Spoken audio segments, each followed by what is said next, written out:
बिस्मिल्लाहिर्रहमानिर्रहीम। अस्सलाम वालेकुम। उम्मीद करती हूँ सब देखने वाले ठीक ठाक और खुशबश होंगे। आज हम ईद उल अज़हा के बारे में बात करेंगे।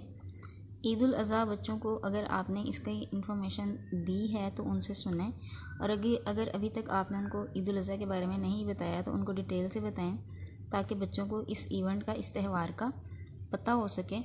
अगर आप उनको रिटर्न नहीं करवाना चाहते तो स्टोरी की सूरत में उनको बताएं। ईद उल अज़हा साल 10 ज़िल-हज को मनाई जाती है। ये एक इस्लामी त्यौहार है जो हज की अदायगी के फ़ौरन बाद मनाया जाता है। इस ईद को ईद कुर्बान यानी कुर्बानी की ईद भी कहा जाता है। अल्लाह के प्यारे नबी हज़रत इब्राहीम अलैहिस्सलाम और हज़रत इस्माईल अलैहिस्सलाम की सुन्नत को ज़िंदा रखने के लिए ये ईद मनाई जाती है। इस ईद को मनाने का तारीख़ी पस मंज़र ये है कि जब हज़रत इब्राहीम अलैहिस्सलाम को ख्वाब में इशारा हुआ कि अपने बेटे हज़रत इस्माईल अलैहिस्सलाम को अल्लाह की राह में कुर्बान कर दें, तो उन्होंने इस ख्वाब का ज़िक्र अपने बेटे हज़रत इस्माईल अलैहिस्सलाम से किया, जिन्होंने फ़ौरन रज़ामंदी का इजहार करते हुए फरमाया, अब्बा जान, आपको जो हुक्म हुआ है इसे बजा लाइए, आप मुझे सब्र करने वालों में से पाएंगे। फिर हज़रत इब्राहीम अलैहिस्सलाम ने अपने बेटे हज़रत इस्माईल अलैहिस्सलाम को आबादी से दूर लिया।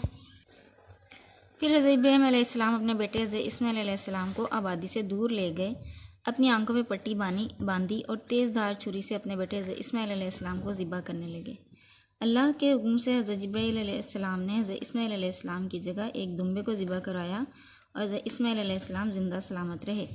इस तरह हज़रत इब्राहीम अलैहिस्सलाम और हज़रत इस्माईल अलैहिस्सलाम की जानिब से एक कुर्बानी कबूल कर ली गई। ईद उल अज़हा पर 2 रकात नमाज वाजिब अदा की जाती है। मुसलमान तकबीर पढ़ते हुए मस्जिद में जाते हैं और वापसी पर भी तकबीर पढ़ते हुए घरों को वापस आते हैं और कुर्बानी करते हैं। कुर्बानी के जानवरों में भेड़, बकरा, दुम्बा, भैंस, गाय, ऊँट वगैरह शामिल हैं।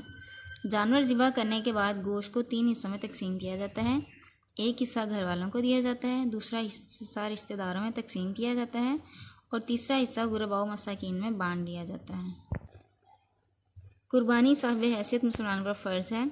इसका असल मकसद इन हकदारों को इनका हिस्सा पहुँचाना है जो सारा साल गोश्त की लज़्ज़त से महरूम रहते हैं।